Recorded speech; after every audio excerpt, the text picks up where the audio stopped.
Good morning, everyone, and welcome to the Keep It Clean Pre-Harvest Tips and Tools webinar. Glad you could be with us today. My name is Jeff English, Vice President of Marketing and Communications here at Pulse Canada, and I'll be moderating today's session. Before we get started, just want to quickly review the webinar interface and show you how to participate in today's event.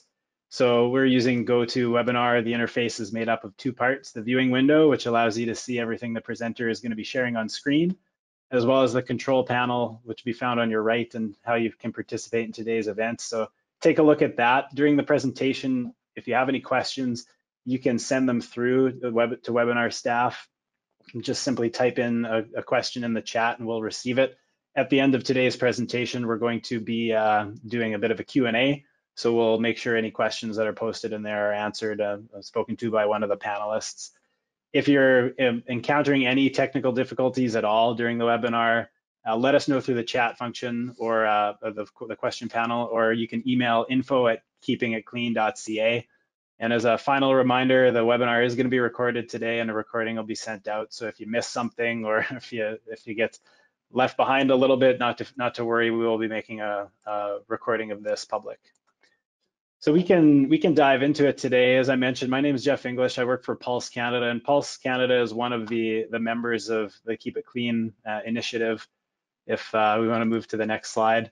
And our program is a joint initiative between Cereals Canada, the Canola Council of Canada, and Pulse Canada, and a couple of organizations who are in collaboration with Cereals Canada as well, so Bartley Council of Canada and Tetreault Growers Association. You know, the initiative's purpose is to share information about market risks and certainly what's required to prevent them in order to maintain Canada's reputation on a world stage, with respect to crop protection products and with respect to the quality of goods that folks are accustomed to receive from Canada.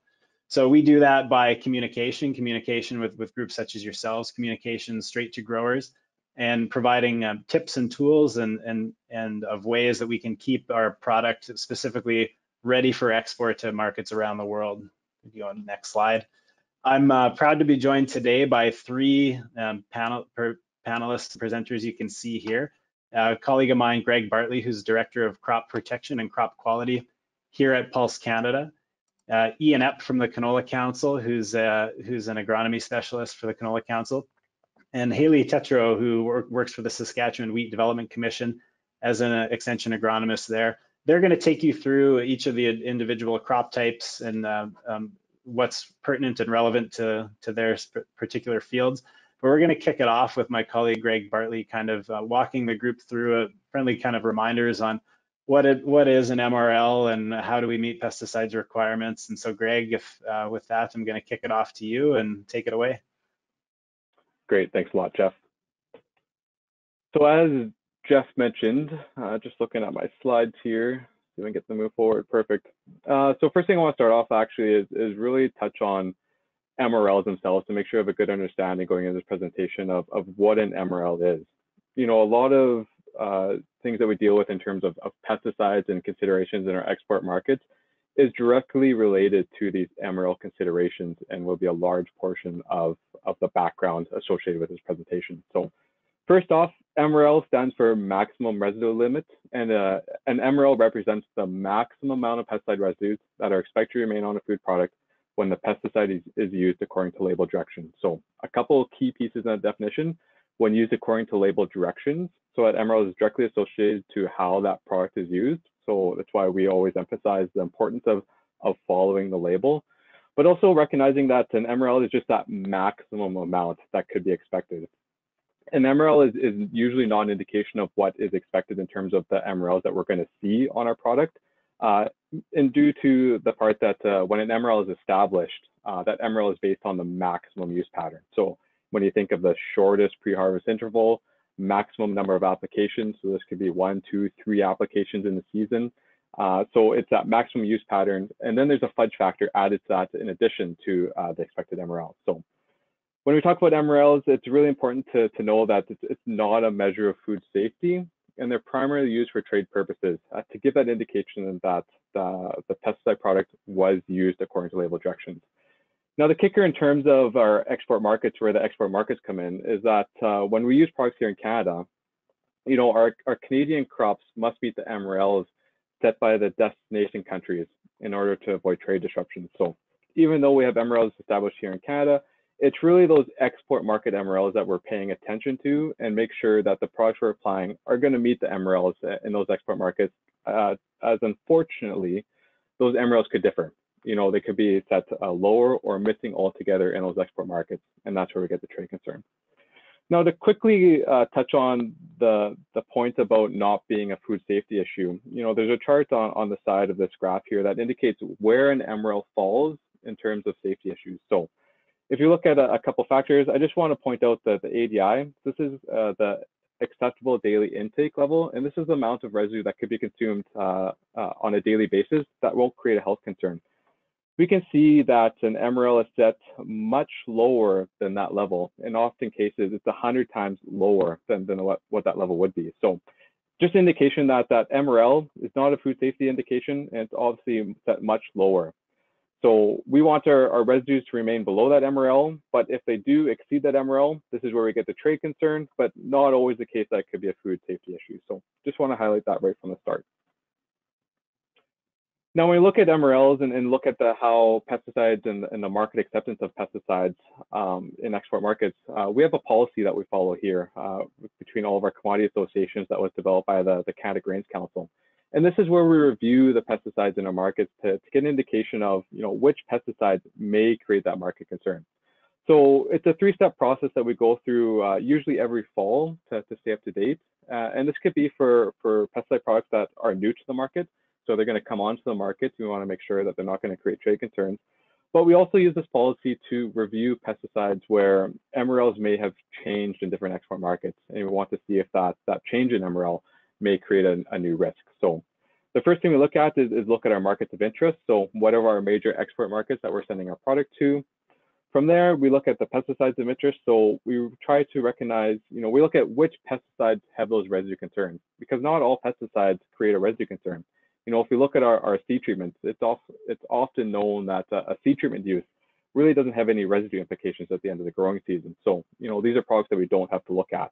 So typically it's our fungicide, late season fungicide applications, pre-harvest products are usually the first ones that we look at in terms of residue risks in export markets. And once we identify these pesticides, that's where we determine that level of risk. We look at the expected residues that are potentially here in Canada when that product is used, and look how it compares to that export market MRL to see, is that risk acceptable, which in case we give it a classification such as a green classification where that level of risk is acceptable, there's no risk, free to use that product. If it poses some risk, maybe in one export market, or it depends on how the products are used, or if there's considerations of different crops being blended together, it may pose a little risk, but not enough to say don't use the product. This is where that yellow classification comes in, and we're asking growers to speak with their buyers to see if they have any issues with that product, or if they know there's going to be trade concerns if that product's being exported to a sensitive market. And finally, unfortunately, we do have a red classification where this is a do not use recommendation, where that level of risk into export markets is too high. It's going to create trade concerns, and it's really just letting growers know, please do not use this product as it's going to create trade concerns. Typically, these red classifications are also associated with appearing on the declaration of affidavit at major export elevators as well. So just a bit of background here before we get into the main focus of this presentation. So give you an overview of what we're going to talk about today. We're going to go over some pre-harvest tips and tools from the Keep It Clean program, just a high-level overview of what's available, but then we're going to dive deeper into crop-specific considerations in terms of pre-harvest information. So that's pulses, canolas, and then cereals. So starting with the tips and tools, we'll just jump right into it. So I just want to start off with a bit of a background or hopefully a bit of a refresher of the simple tips that we have associated with the Keep It Clean program that's directly related to the use of pesticides. This is tip number one, where we say use acceptable pesticides only. So that is only use pesticides that are both registered for use on your crop in Canada, but won't create trade concerns. So the first part's pretty simple.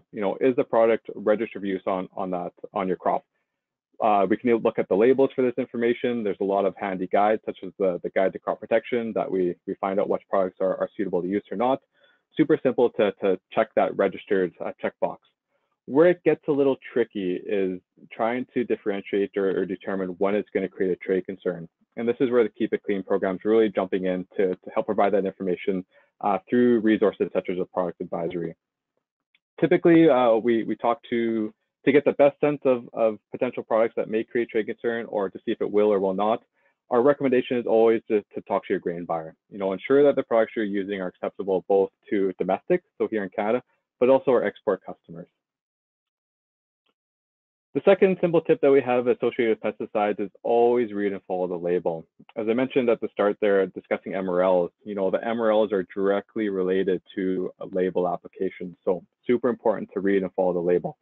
Things that we're looking for on the label are application rate, the application timing, and the pre-harvest intervals.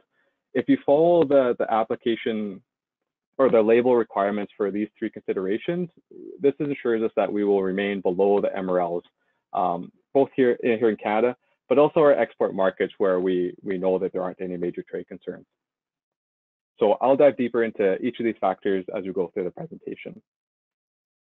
So to provide a bit more information and to simplify some of the ways that might be useful, or tools that might be useful to growers and agronomists in determining how to make sure that pesticide products we're using aren't creating trade concerns, we have a tools section on the Keep It Clean website, keepitclean.ca/tools.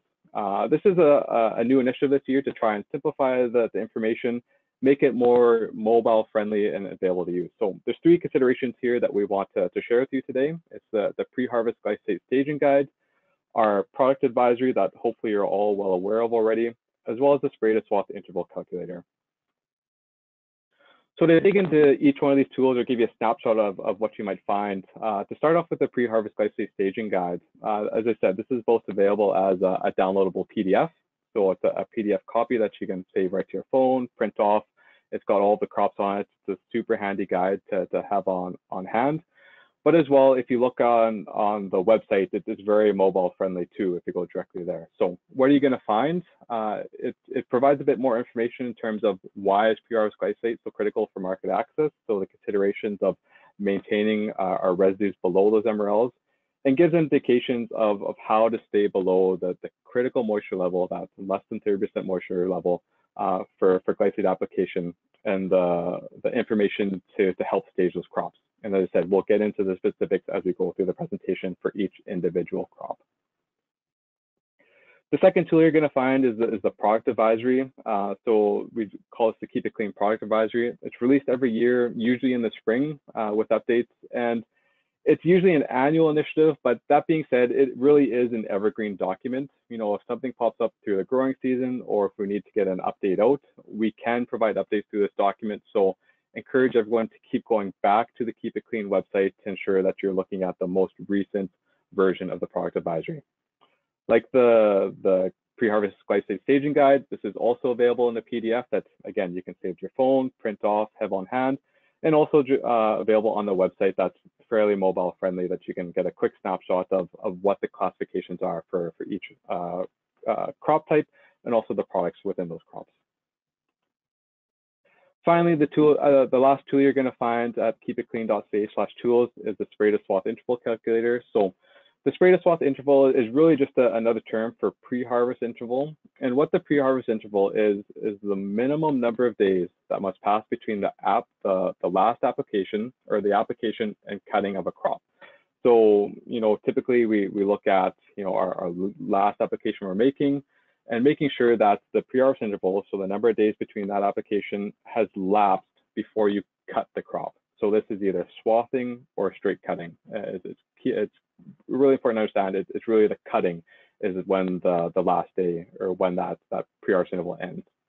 So as the fields get closer to cutting, pesticide choices often become more limited based on the PHI.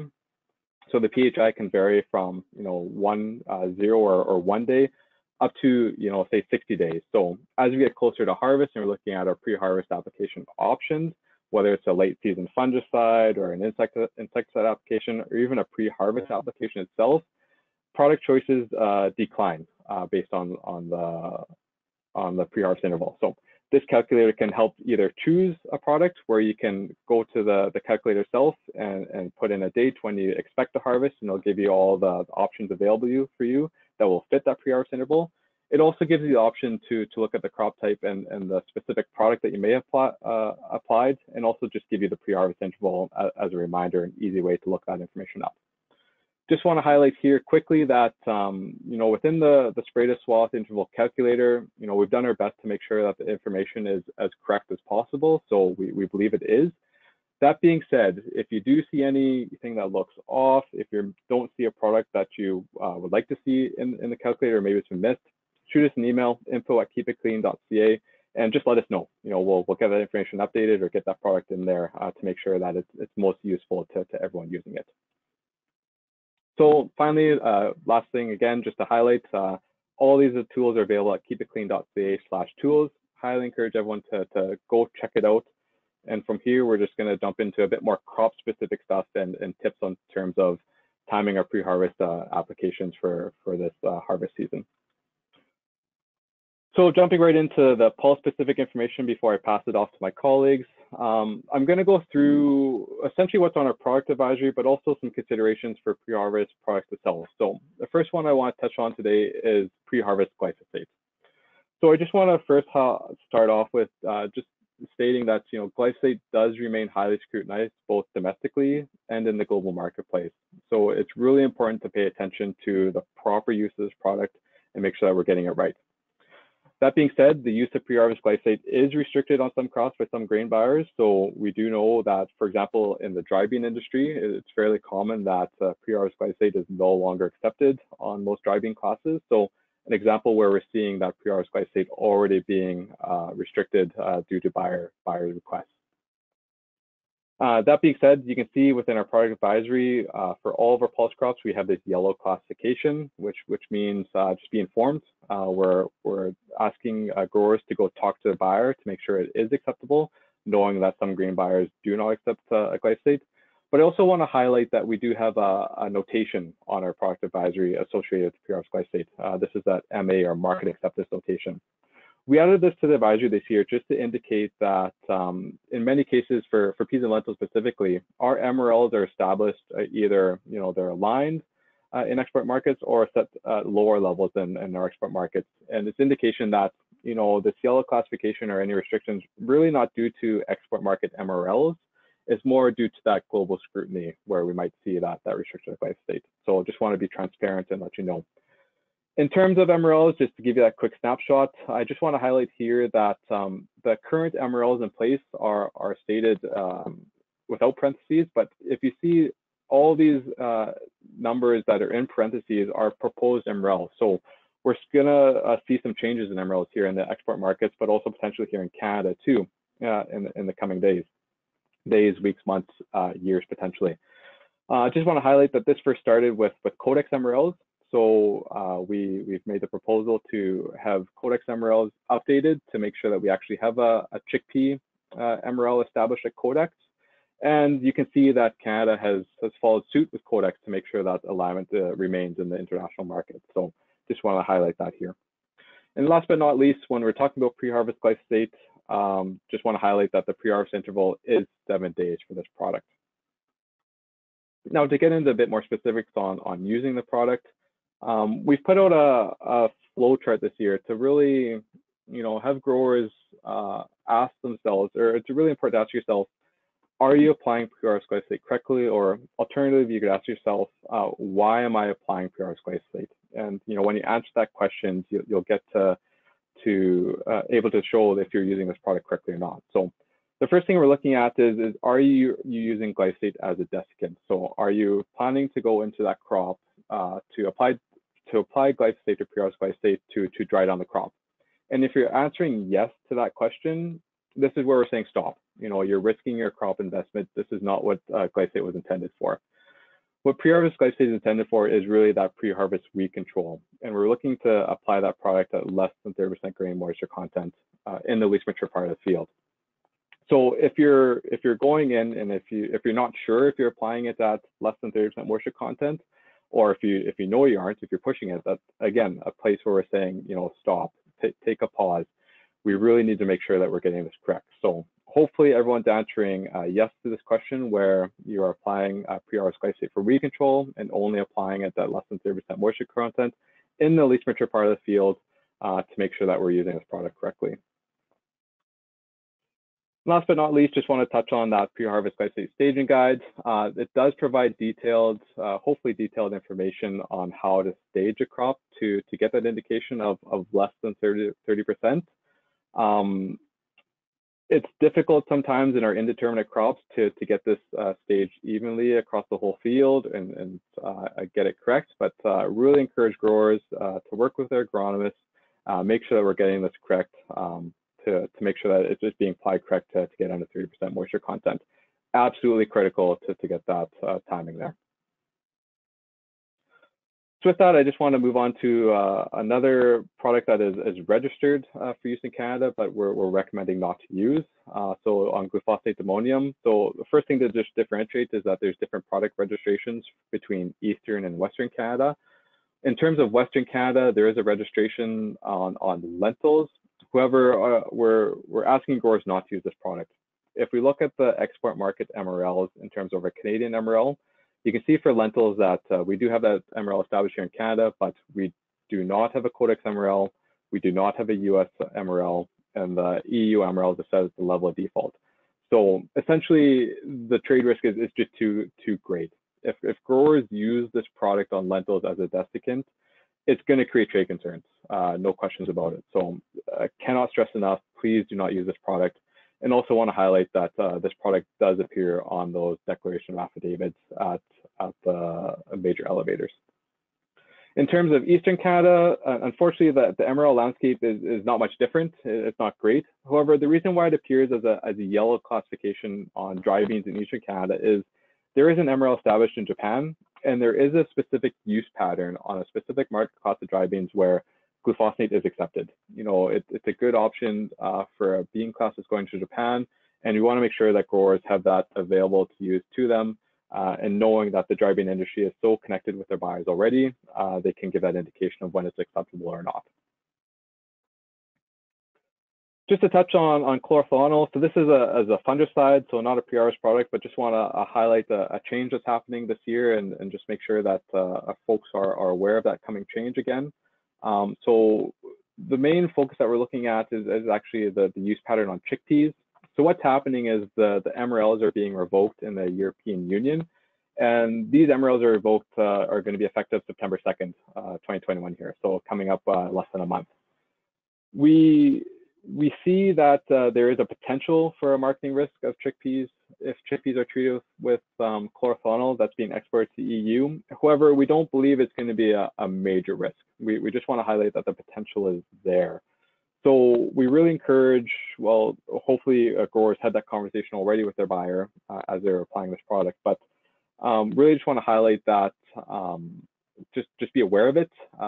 Make sure it's cautioned if the chickpeas are being destined to the EU, and just do the due diligence to make sure it's not going to create that trade concern. So we will be continuing to monitor this growing season as the recent MRL change. We still would like to get a bit more information to get that indication of when that MRL risk is going to be the greatest. However, that being said, being such a dry year, I anticipate that this product hasn't been applied to the same extent that it could be, say, on a wet year. So I don't anticipate any problems this growing season. And just want to follow up with the pre-harvest intervals again and the differences between different crops. So for example, for peas, the pre-harvest interval is 32 days, lentils, 48 days, and chickpeas, it's a bit tighter at 14 days. And last but not least, just want to provide a bit of an update again that hopefully everyone's aware about, associated with dicot. So just want to highlight that dicot used to appear on the product advisory in previous years and has now been removed from the advisory. This is due to our trade concerns being resolved with the United States adopting an import tolerance for MRLs that are harmonized with Canada. So no longer have that trade issues of misaligned MRLs between Canada and the US. So this is good news. Happy to see that this product is off the advisory and growers are free to use this product, knowing that it won't create those trade concerns. But again, just want to highlight that the pre-harvest interval for this product is 4 days. It's not, unfortunately, it's not very clear within the product label that specifically states 4 days. So I want to make it clear here, especially for peas, that pre-harvest interval is 4 days. And with that, I'm going to pass it over to my colleague Ian there to take it over for the Canola Council updates. Thanks, Greg. Yeah, so my name is Ian Epp, agronomy specialist with the Canola Council, and I'm going to give you a few of the canola specific things to think about for harvest and just from a keep it clean perspective. So as you already heard from Greg, I think the last couple of slides he was going through there were their product advisory. On a good news front, the product advisory for canola this year doesn't have any products on it. So what that means is that any product that's registered in Canada can be used, as long as, again, you're following the right all the product details, so the right rate, the right timing. And so we'll talk about a few of the things to think about as far as getting your products right as we get closer to harvest and start using some products here. So next slide. So this is actually a video that talks about pre-harvest glyphosate timing. As Greg mentioned, glyphosate's a lot of scrutiny, really important chemistry for us. So one of my coworkers here does a better job of walking us through what that looks like from a canola perspective. So if you want to play the video. It's very important that growers make sure their canola is less than 30% seed moisture when they apply glyphosate pre-harvest for weed control. If they apply it when it's greater than 30% moisture, unacceptable residues can be left on the seed. Unfortunately, the assessment of seed moisture is not super easy for farmers to assess on their own in the field. So we correlate that to a phenotypic measurement of seed color change. Seed color change refers to the percent of seeds that have changed color on the main stem of the plant. At 50 to 60% seed color change, growers can be confident that the seed moisture is less than 30%. And what you're looking for at that time is on the main stem of the plant, the bottom third of the seeds would be totally brown or black in color. The middle third would be kind of speckled and mottled. And the top third would still be green, but nice and firm to roll, and you'd no longer see any mushy or translucent seeds on the plant. So it's very important when we're looking at applying pre-harvest glyphosate that we time that application to the least mature areas of the field. So we want to see that those greenest areas or least mature areas are at 50 to 60% seed color change on the main stem. We're really all in this together to follow the Keep It Clean steps. All members of the value chain, including growers, life science companies, ag retailers, buyers, exporters, processors, and industry groups have a responsibility to maintain our markets and keep them open.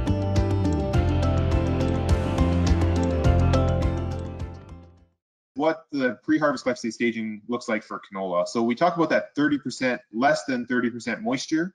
Realistically, what that looks like is we're looking for the phenotypic change of seed color change, 50 to 60%. And again, so we want to be 50 to 60% seed color change in the least mature parts of the field.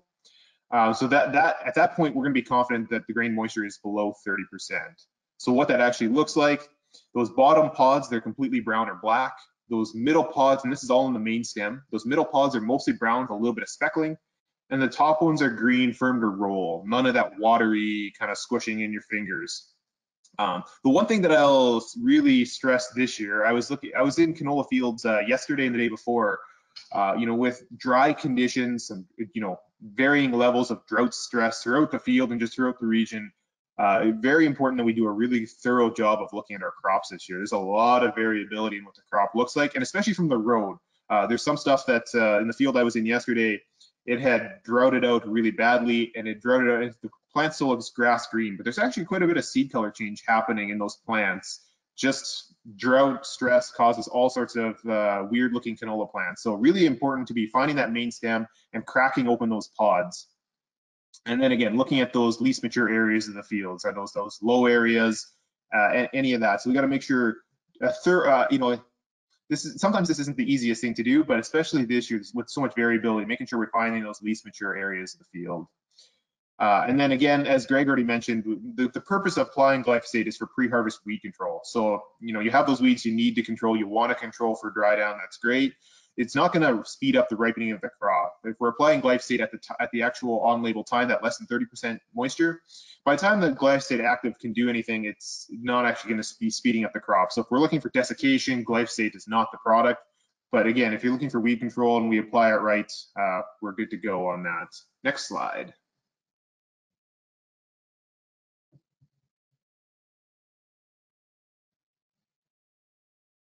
Next slide.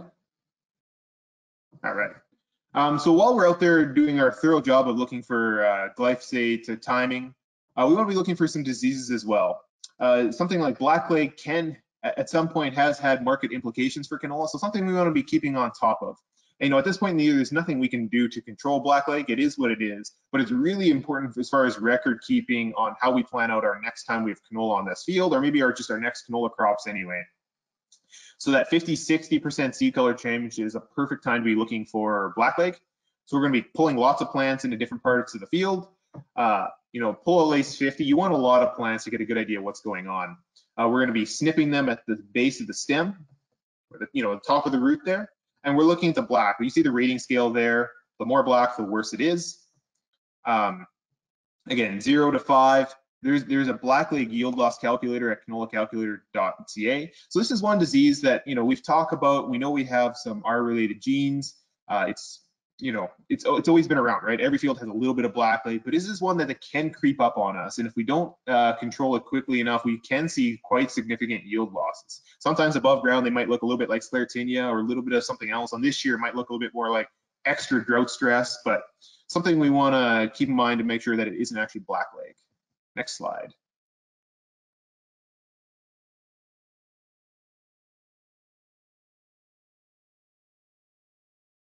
So again, that blackleg management strategy. We all have blackleg in the field, so just determining how bad is it in this field and what are my next steps, so I don't have a train wreck, next year or next time canola is grown on this field. So do I need a longer crop rotation? Crop rotation is a really effective way of reducing our blackleg. Good scouting just to keep an eye on what's actually in the field. Seed selection, we're able to identify certain races of blackleg in the field, and we're able to mix that with some varieties that have labeled resistance genes. So it could just be that we need to be switching to a different variety next time we grow canola on there. There's also some fungicide options, and then anything that allows blackleg to persist in those non-canola years. So volunteer canolas, other brassicas, they keep that inoculum spreading in our field. So making sure we're doing a good job of cleaning up those in our non-canola years. Next slide.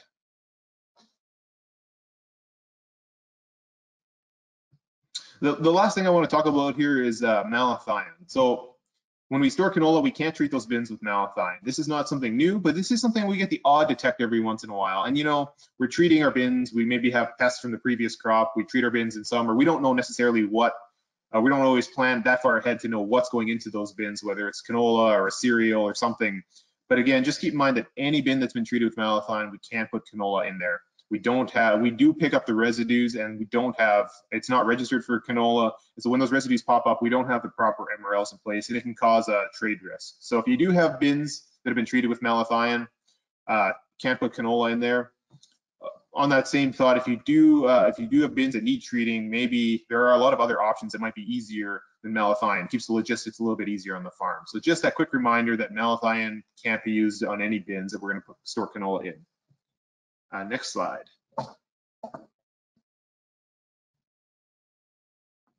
I will turn it over to cereals.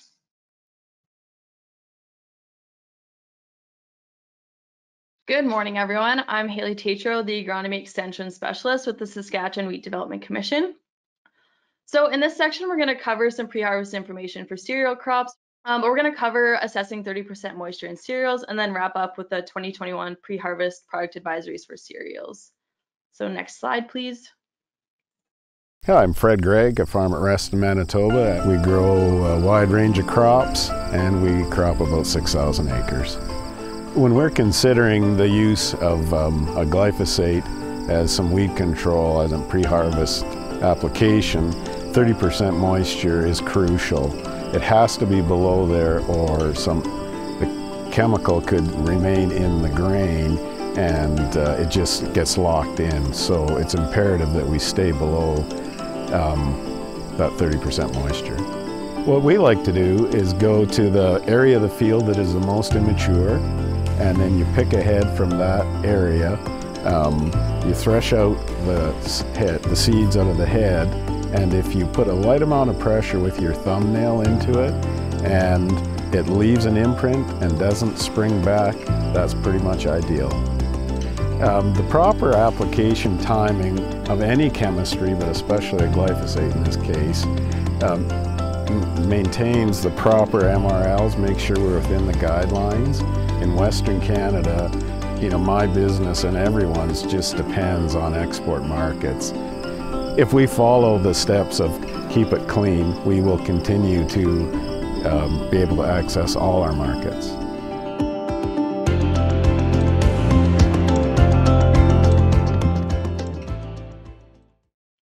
We need to ensure proper staging of any pre-harvest products to avoid any residue issues. When the grain is less than 30% moisture, pre-harvest application of glyphosate is safe to apply in most cereal crops.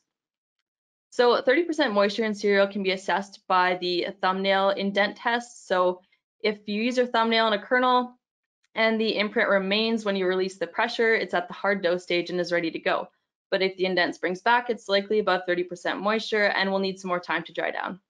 The recommended time to harvest after a glyphosate application is 7 to 14 days, dependent upon environmental conditions. Wheat, barley, and oats may not be accepted if treated with pre-harvest glyphosate, so it's very important to check with your grain buyer before applying. Malt barley will not be accepted if sprayed with pre-harvest glyphosate, so that's really important to keep in mind. And additionally, crop that is to be kept for seed should not have an application of pre-harvest glyphosate. Next slide. Perfect. So the video was going to do this job for me, but I will do my best to explain assessing 30% moisture in cereals. It's a super important factor to ensure safe application of any of our pre-harvest products. So here's a wheat specific example I have for you guys. So when we're assessing a field, we're going to go to the least mature area of the field. This is where any residue issues are going to be most likely to occur. So it's important that we're staging this field based off of these immature locations, not just the field average, because we don't want to have any residual issues.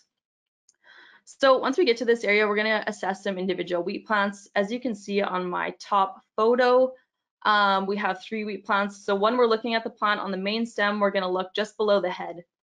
And this is going to help us assess physiological maturity. So as we can see, the plant on the left-hand side is still quite green and has not reached physiological maturity yet, so it's definitely not ready for any pre-harvest applications. And then if we move over to that plant in the middle, we can see that it's kind of cleared some of that green, but we're still seeing kind of that greenish tinge, so it's not quite there yet either. And then when we get to the plant on the right, we can see that it's cleared that green and it has reached physiological maturity. So this is really important because if we, apply a glyphosate here, if we were too early, we can halt that physiological maturity process, and then we can have all sorts of issues, including residue and other issues like stopping grain fill. So that's really important. So once we've assessed that the plant is physiologically mature, then we're going to go on to that thumbnail test we talked about and assess the kernels for moisture. So again, we're just going to apply pressure with our thumbnail to those kernels after we've shelled them out in our hand. And then we're going to check if that indent stays there or it doesn't. As you can see, the bottom photo there, we have kind of a visual reference of that. So the first 2 kernels there, obviously not even done filling yet. They're still quite liquidy.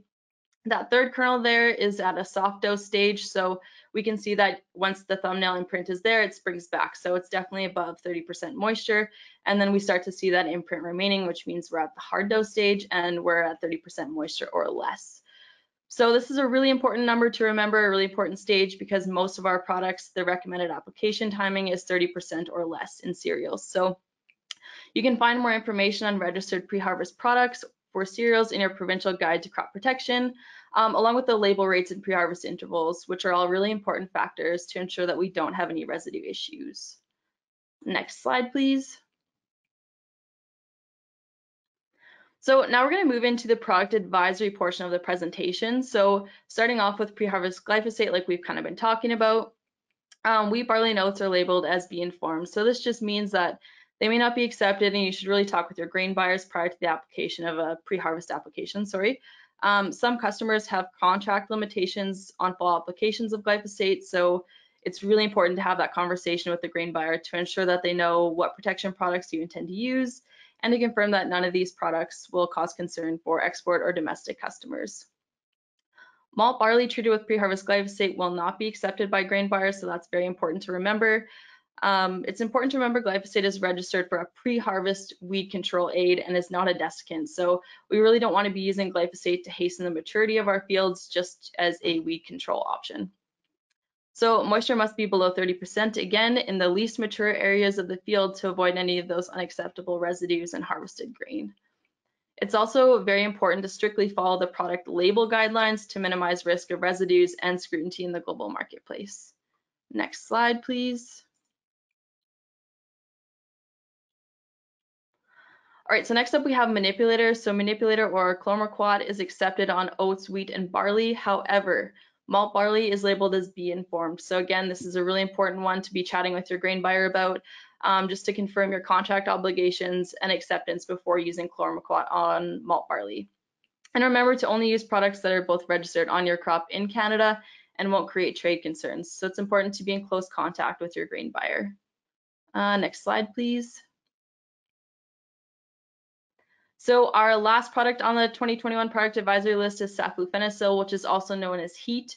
It's not registered for use on oats. Malt barley treated with saflufenicil will not be accepted by grain buyers. However, wheat and barley treated with saflufenicil are accepted. So the recommended time to harvest after an application of saflufenicil is generally 14 days, but again, that's dependent on weather conditions.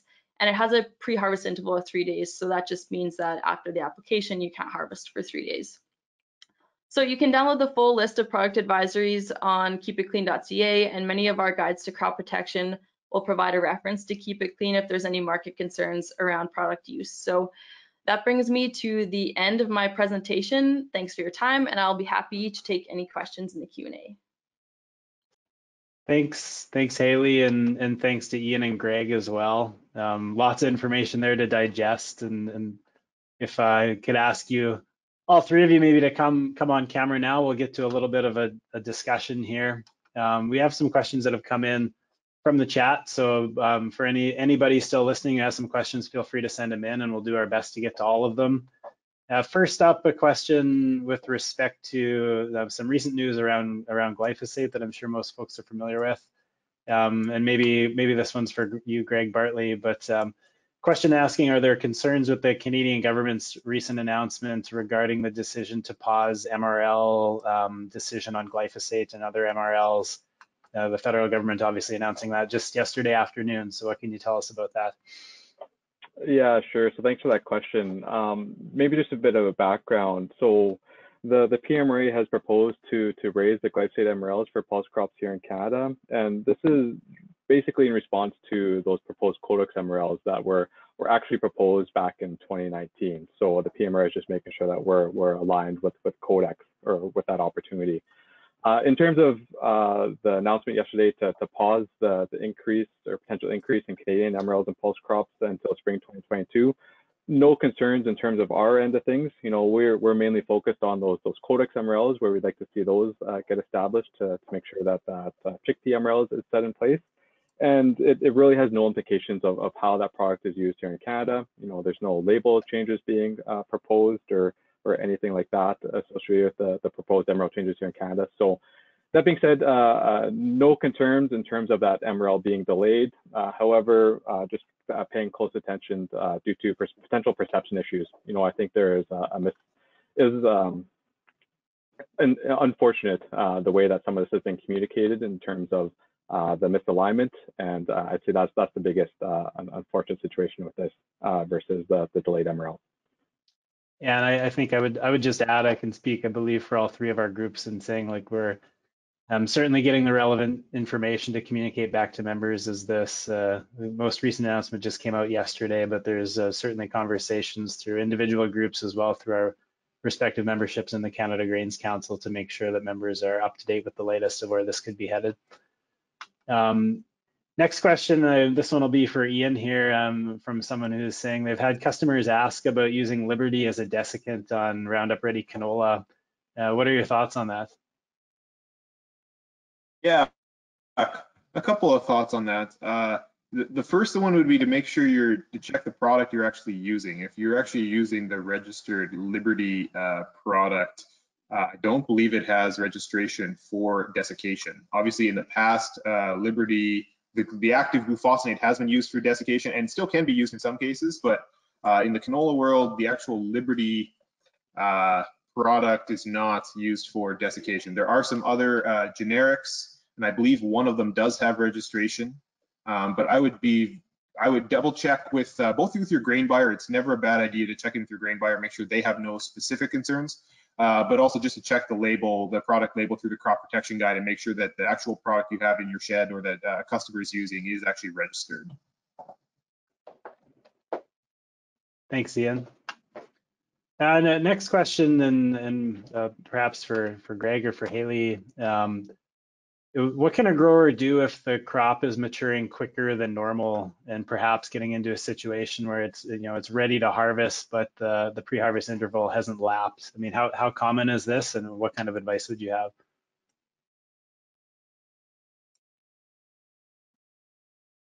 Happy to provide my perspective, and Haley, if you have any follow-up.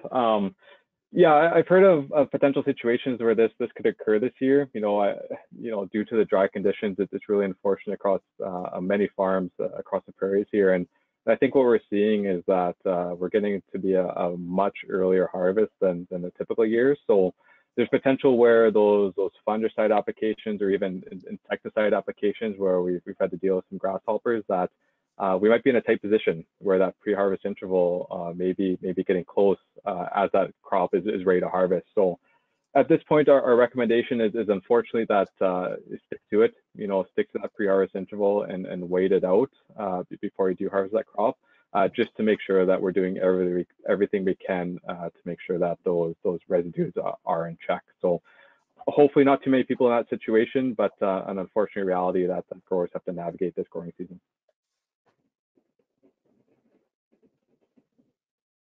And Haley, let's jump to you. Next question from the audience here. What are the major MRL concerns for wheat, barley? I know it's this year. I know you touched on a few of them, but what are you seeing and hearing kind of as the growing season unfolds? Yeah, well, like we've been hearing in the news, I mean, glyphosate is a big one. So we need to make sure that we're using these products responsibly. So basically the ones I covered today, I would say are our biggest concerns, which would be glyphosate and heat, and depending on which cereal that you're growing, right? So yeah, just making sure that we're checking with our grain buyers on anything that we're applying and making sure that it's all right is definitely key there. Good communication.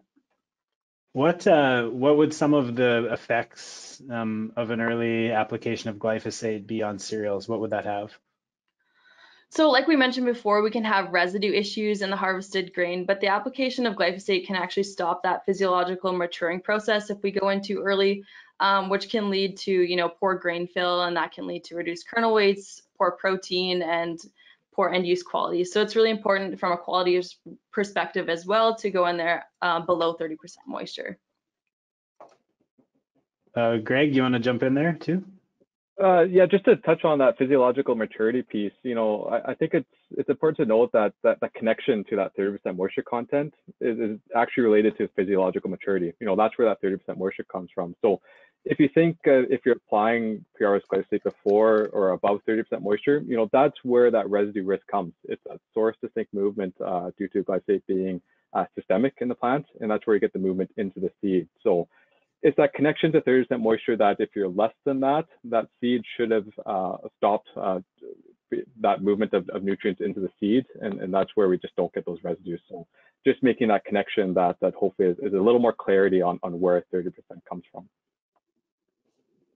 Okay, we are up against time here, but one more question. Maybe we'll sneak in a couple. Is there any benefit to waiting to do a post-harvest glyphosate application for weed control versus in-crop pre-harvest spraying for weed control with durum, being the conditions are very dry?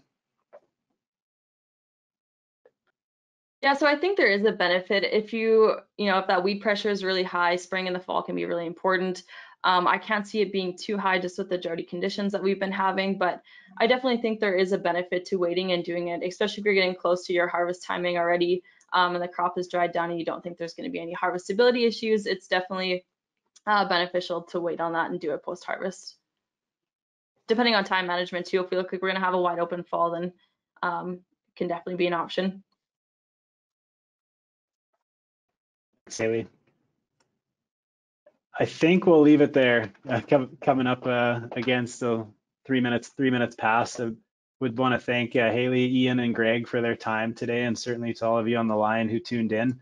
As I mentioned, we'll be making this recording available publicly through the Keep It Clean website, as well as if you have any questions or anything you heard today piqued some interest and want to learn more, please reach out to us, to any one of these folks on the line here, as well as the general Keep It Clean website, full of information and resources, help designed to help each one of us communicate better and certainly make sure that at the end of the day, we're keeping those crops market ready. So we appreciate everybody tuning in today, and we'll wrap it there. Thanks very much.